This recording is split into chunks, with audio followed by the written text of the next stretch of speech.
ওফ ভাই, breathtaking kick as preview, মাথা মাথা খারাপ করে দিয়েছে boss. The bads of Bollywood নতুন কন্টেন্ট আসছে নেটফ্লিক্সে, written and directed by Aryan Khan, Shahrukh খানের সুপুত্র। তার নতুন কন্টেন্ট আসছে, এর একটা প্রিভিউ বেরিয়েছে আজকেই আসার কথা ছিল, অনেকটা লেট করে বেরোলো, সবাই ভাবছিল অনেকক্ষণ আগে বেরোবে। কেমন হলো প্রিভিউটা সেটা নিয়ে কথা বলবো এই ভিডিওতে। কেমন লেগেছে আমার, নতুন করে আর বলার হয়তো কিছু নেই, আমার রিয়াকশনটা দেখি আপনারা বুঝতে পারছেন কি ক্যাচ লেগেছে। ভাই আউটস্ট্যান্ডিং, বলিউডকে এখানে যেভাবে প্রেজেন্ট করেছে সেটা এত ভালোভাবে, সেটা আউটস্ট্যান্ডিং। প্রথমে গল্পটা একটু বলে দিই যে গল্পটা এখানে কি হতে চলেছে। এটা যতটা প্রিভিউটা দেখে আমার মনে হলো, গল্পটা এরকম হবে যে লক্ষ্য হচ্ছে একজন আপকামিং সুপারস্টার, সে তার সিনেমা করেছে, প্রথম সিনেমা ব্লকবাস্টার হয়ে গেছে, এবার সে একজনকে ডেট করছে বা একটা মেয়ের সাথে প্রেম করছে, যেই মেয়েটা হচ্ছে বলিউডের সব থেকে বড় সুপারস্টারের মেয়ে, যে রোলটা এখানে প্লে করছে আমাদের ববি দেওল, তো তার মেয়ে। এবার হয়তো দেখা যাবে যে এত মানে মানে বড় লোকের একটা মেয়ের সাথে প্রেম করছে, সবে সবে সে তার ক্যারিয়ার স্টার্ট করেছে, তো ববি দেওল দেখছে যে ভাই এ তো আমার ক্যারিয়ারকেও পরবর্তীকালে গিয়ে কোনো একটা চ্যালেঞ্জ দিয়ে দেবে, আবার আমার মেয়ের সাথে প্রেমও করছে, তো তার ফ্যামিলির ওপরে কিছু একটা হামলা ঠামলা হবে, এবং সেখান থেকে একটা রিয়েল লাইফ হিরো কি করে রিয়েল লাইফ হিরোতে পরিণত হবে সেটাই এখানে দেখার। এবং এখানে বলিউডের যে ডার্ক সাইড গুলো সেগুলো নিয়ে কমেডি ওয়েতে প্রেজেন্ট করা হবে। এবং এই পুরো প্রিভিউতে সব থেকে বেশি ভালো আমার কি লেগেছে জানেন, সেটা হচ্ছে কমেডিটা আউটস্ট্যান্ডিং ওয়ার্ক করে এখানে। যখন একটা প্রডিউসার আছে, প্রডিউসারের বাড়ির ওপরে হলিউডের মতো লেখা সোডাওয়ালা, সেখানে প্রডিউসারটা বলছে হাম अभी इंडिया का सबसे बड़ा फैमिली ड्रामा बनाएगा। এবার ফ্যামিলি ড্রামা কিং কে আমাদের এখানে ডাইরেক্টর হিসেবে, সেটা হচ্ছে করণ জোহর। আউটস্ট্যান্ডিং কিছু ফ্যামিলি ড্রামা দিয়ে এসছে আমাদেরকে, তো সে হচ্ছে ফ্যামিলি ড্রামার বানানোর কিং। এবার করণ জোহর ফোন করে খিস্তাচ্ছে, আমি থাকতে তুই কে চলে এলি, ফ্যামিলি ড্রামা আমি বানাবো, ওটা আমার জোন। এই একটা জায়গায় তারপর লাস্টে আপনারা জানেন কিছুদিন আগে যে আরিয়ান খান একটা কেসের জন্য জেলে গেছিল, সেটাও একটা এখানে রাখা হয়েছে যে জেল থেকে বেরোচ্ছে, লাক্স জেল থেকে বেরোচ্ছে, এবং পুলিশ অফিসারটা বলছে যে ফিকার মত করো, জেল সে নিকাল কে ভি কোই কোই ফেমাস হয়ে যাতা হ্যায়। এই যে জিনিসগুলো, এই যে কমেডি জায়গাগুলো রাখা হয়েছে, এটা আউটস্ট্যান্ডিং। রাঘব জুয়েল এক জায়গায় বলছে ভাই তেরা ফার্স্ট ফিল্ম সুপারহিট হো গয়া, আব চল দোনো ভাই মিলকে সেক্স করতে। সঙ্গে সঙ্গে মা চলে আসবে, হিরোর মা এসে মাকে দেখে হকচকিয়ে যাবে। রাঘব বলবে আন্টি ইয়ে আলাগ সেক্স করেগা হাম আলাগ করেগা। এই জায়গাগুলো যে কমেডি ওয়ার্ক করেছে আউটস্ট্যান্ডিং। প্রথমে শাহরুখ খানের ভয়েস দিয়ে এই পুরো প্রিভিউটা শুরু হয়, এবং সেখানে যে কথাগুলো বলা হচ্ছে সেগুলো তার ছেলের সঙ্গেও যায়, বাবার সঙ্গেও যায়। মানে শাহরুখ খান নিজেকে এবং ছেলেকে ভেবেই এই কথাগুলো সে এখানে বলেছে, মানে লিখেছে তো আমাদের আরিয়ান খান, তো সে সেভাবেই লিখেছে যাতে তার বাবার জিনিসটাকেও এখানে ভালোভাবে ফুটিয়ে তোলা যায়, এবং তার নিজেরটাকেও। এখানে বলছে কি বলিউড এক স্বপ্ন কা শহর है लेकिन ये शहर सबका नहीं होता। তারপরে বলছে যে यहाँ पे कोई कोई हीरो के घर में पैदा होता है और कोई कोई हीरो बन के पैदा होता है। বুঝতেই পারছেন এখানে এক জায়গায় আরিয়ানকে বলা হচ্ছে হিরোকে ঘর মে पैदा होता है, একজন শাহরুখ খান নিজেকে এই জায়গায় বলেছে যে হিরো বানকে पैदा होता है। এবং আপনারা সবাই জানেন, মানে এই গল্পটা শুনে বুঝতে পারছেন যে এইখানে এই যে হিরোটা, সে কিন্তু হিরো হয়ে জন্ম নিয়েছে, সে হয়তো আউটসাইডার, তার বলিউডের ভেতরে সেরকম কোনো জান পেহচান নেই।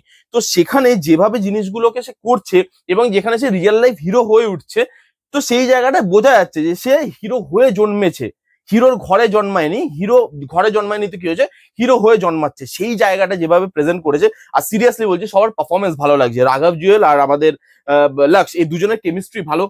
কিলেও তার একসাথে অ্যাক্টিং করেছে, এবং এখানেও দুজনকে ভালো লাগছে। ওখানে তারা এনিমি ছিল, এখানে বন্ধু হয়েছে, এবং সেই দুজনকে দেখতে কিন্তু ভালো লাগছে, আউটস্ট্যান্ডিং লাগছে। এখানে করণ জোহর, সলমান খান, রণবীর সিং, প্রত্যেকের কেমিও আছে, এবং কেমিও গুলো এত ভালো লাগে, এত মজা দেয় আপনাকে। এবং কেমিও গুলো প্রত্যেকটা না নিজের ট্রেডমার্ক গুলোকে ফলো করেই রাখা হয়েছে। যেমন একটা পার্টি হচ্ছে, রাঘব জুয়েল বলতে ভাই ক্যা ফাড়ু party heavy party, Salman Khan বলছে ক্যা বুলশিট পার্টি।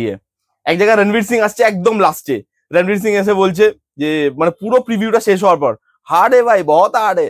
তো ওই জায়গাটা ভালো লাগে, তাদের কেমিও গুলো তাদেরকে যেভাবে প্রেজেন্ট করা হয়েছে সেটা ভালো লাগছে। এবং এখানে ববি দেওলকে এখানে সুপারস্টার হিসেবে প্রেজেন্ট করা হয়েছে, এবং তার যে কামব্যাক সেটা কোনো সুপারস্টারের থেকে কম কিছু নয়। সে যেভাবে বলিউডে কামব্যাক করেছে আরেকবার, তার সে মোটামুটি ওই সুপারস্টার ইমেজটা সে যে নতুন করে তৈরি করেছে সেটা আউটস্ট্যান্ডিং লাগছে।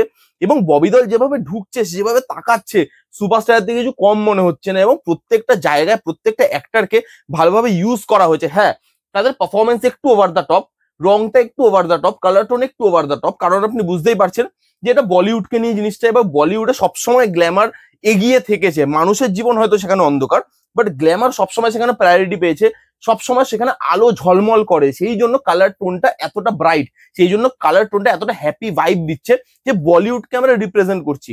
সেই জন্য সেই জিনিসগুলো, সেই কেমিও গুলো, কালার টোনটা, এই যে কমেডিটা একটু ওভার দ্য টপ হলেও সেটা সাবজেক্টটার সঙ্গে যাচ্ছে, ভালো লাগছে। সিরিয়াসলি বলছি, এই সাবজেক্টটার জন্য, এই কন্টেন্টের জন্য আমি মুখিয়ে বসে রইলাম। দেখা যাক বাবা যে জিনিসটা অ্যাচিভ করতে পেরেছে অ্যাক্টিং এ, ছেলে তার প্রথম কাজে তার ঝলকটা দেখাতে পারে কিনা।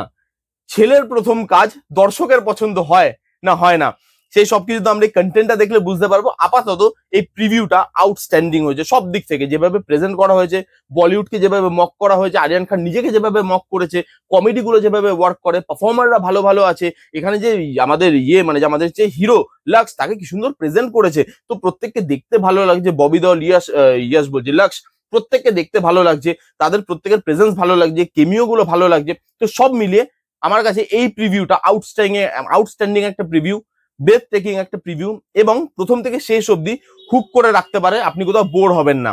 এবং এখানে যদি একটা আমি নেগেটিভ দিক নিয়ে কথা বলি, প্রিভিউটা একটু বড় হয়ে গেছে, আর একটু ছোট করা যেত, এত কেমিও আছে, এবং এত কেমিও গুলো সারপ্রাইজ এলিমেন্ট হিসাবে আসলে হয়তো ভালো হতো কন্টেন্টে। প্রিভিউতে সব কেমিও দেখিয়ে দিয়েছে, আমি জানি না সব দেখিয়েছে কিনা, আরো হয়তো বড় বড় কেমিও থাকতে পারে, যেহেতু বলিউডকে নিয়ে জিনিসপত্র হচ্ছে, আরো হয়তো কেমিও থাকবে। বাট সালমান খানের কেমিও, রণবীর সিং এর কেমিও গুলো দেখিয়ে দেওয়ার কি ছিল, মানে এগুলো তো একটুখানি পরেও দেখানো যেত বা পরেও রিভিল করা যেত, তা সেটা করলে আমার মনে হয় বেশি ভালো হতো। বাট আমার কিন্তু এই পুরো প্রিভিউটা আউটস্ট্যান্ডিং লেগেছে। আপনারা কারা কারা দেখেছেন, আপনারা কারা কারা এই প্রজেক্টটা নিয়ে আমার মতোই এক্সাইটেড, কমেন্ট করে জানান কেমন লাগলো, রিভিউটা জানাতে ভুলবেন না। ভালো লাগলে please give it a Thums up, like করবেন, কমেন্ট করবেন, শেয়ার করবেন, চ্যানেলটাকে মাস্ট সাবস্ক্রাইব করবেন। দেখা হচ্ছে নেক্সট কোনো ভিডিওতে, ততক্ষণ bye bye, take care and be safe.